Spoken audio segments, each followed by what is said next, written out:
Just checking out the beard. Today we're talking about 2025 Penn State draft picks, and we're also going to finish talking about some Dallas draft picks because that's what this channel is: 365, 24/7 draft content related. Granted, it's May, so don't kill me if some of these guys ain't first round draft picks or don't get drafted at all, or if they come back for their super senior year. All right. Number one, they're talking about their number 11, Penn State, Abdul Carter. The kid has started since the first day he walked into Happy Valley. He's from Philadelphia, the kid. Kid 6'4", 250. He originally was linebacker for 2 years. Just checking that out, see how it looks. Originally a linebacker for 2 years. If you want to compare him to Micah 2.0, you can, because this kid had no clue what he was doing at middle linebacker, and he made up for everything just with crazy, crazy, crazy speed and athletics. I can't wait to see what this kid runs a 40-yard dash in. So Penn State's got a new defensive coordinator, so they switched him from linebacker to edge. So now you got 6'4", 240, just going straight. He doesn't have to think. He just has to go straight and attack the quarterback. Kind of like what Micah did. But we didn't see that for Micah in 2020 because of the COVID year.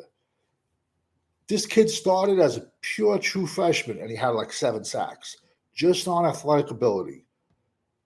This kid could be a top 5 draft pick. He's my number 1 edge, but granted, we are in May. He can be a top 5 draft pick. He can be a top 15 draft pick. No way is he going later than 20. In my opinion, he's going to be a top 10. That's my 2 cents, and I'll stamp it. He's ridiculous. Secondly, Penn State got 2 monster running backs this year. One kid is Nicholas Singelton. He's 6 foot, 225. He's a bruiser. Now, I was talking about the other day that Penn State, their quarterback's a little bit iffy, and he throws really short passes. So they're going to rely to run the ball a lot on Nicholas Singleton. He's just a straight up bruiser. Then they even got a bigger dude, a bigger running back, Katron Allen. He's 5'11", 240.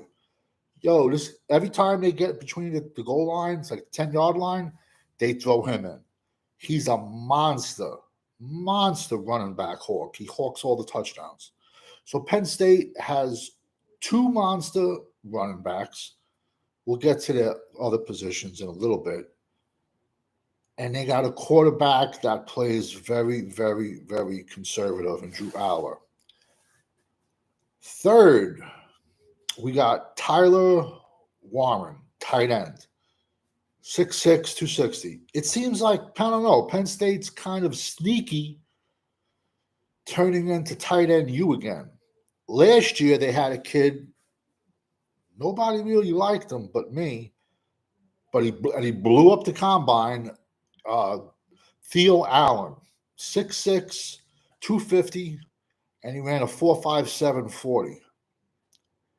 I said over a month ago, he was my 3rd ranked tight end, but I said over a month ago, in 5 years, don't be shocked if this kid is considered one of the top 10 tight ends in the game. He was, I guess, he was underutilized at Penn State. Still had 7 touchdowns his last year. It's just Penn State's quarterback can't throw the ball. That's why Tyler Warren is going to have a big, big year, because when you're a quarterback and you're not sure of yourself, the tight end is your best friend. And Penn State, it's early, unless someone comes in. Penn State truly does not have a number 1 wide receiver. I told you, Kendra Lambert-Smith, he left, and he checked in he transferred to Auburn. So Penn State has no true number ones. I'm sure they'll have one. I'm sure, well, they got to have somebody become the first game of the year, and then he will be anointed the number one game.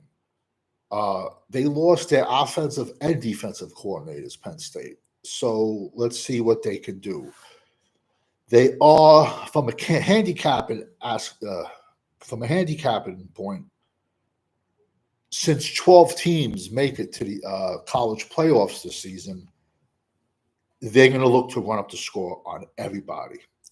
And this year, the NCAA made a change where, because before last year, every time there was a first down, the clock would stop.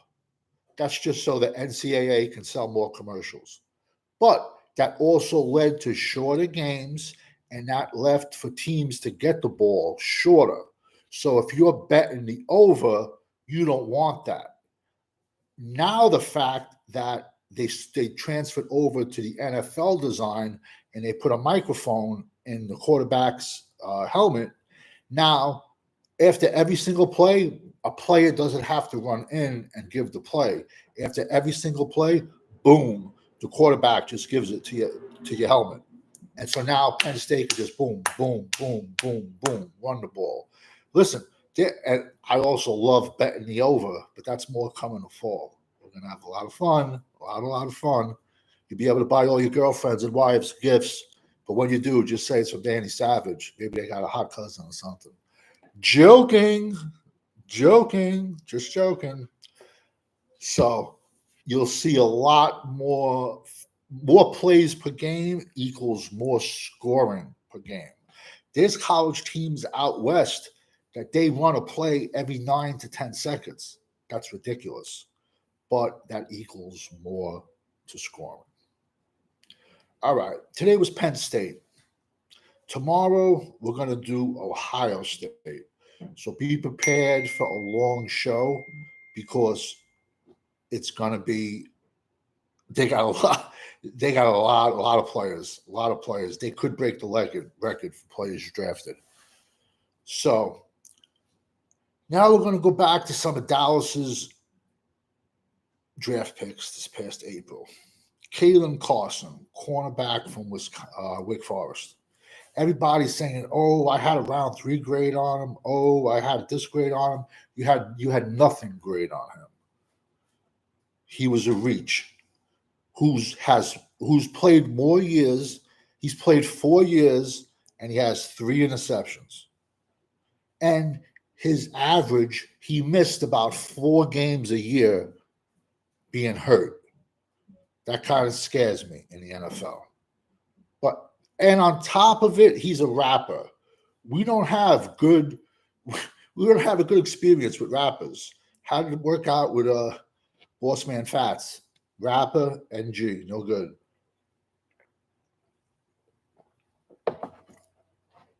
But you can throw him in the slot. We see how it goes because Diggs is going to be banged up. We have no Gilly as per now. So I can see that. I would have personally taken a running back at that pick, but that's just me.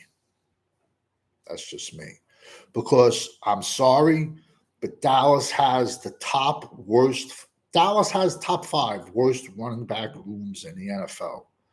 All you got to do is add up the yardage that a whole running back room had last year. And that's pretty scary. But Zeke was signed just to sell jerseys. Everybody laughed at me when I said, "Oh, Zeke's going to 15." No, he's not. Yes, he is. It's just to sell jerseys. If you buy two Zeke 15 jerseys, Jerry will send you a free trash can because he's only good running around trash cans. Listen, if we would have drafted a couple of speedster running backs and you wanted to bring him back for $1 million to put him on the goal line, I got no problem with that.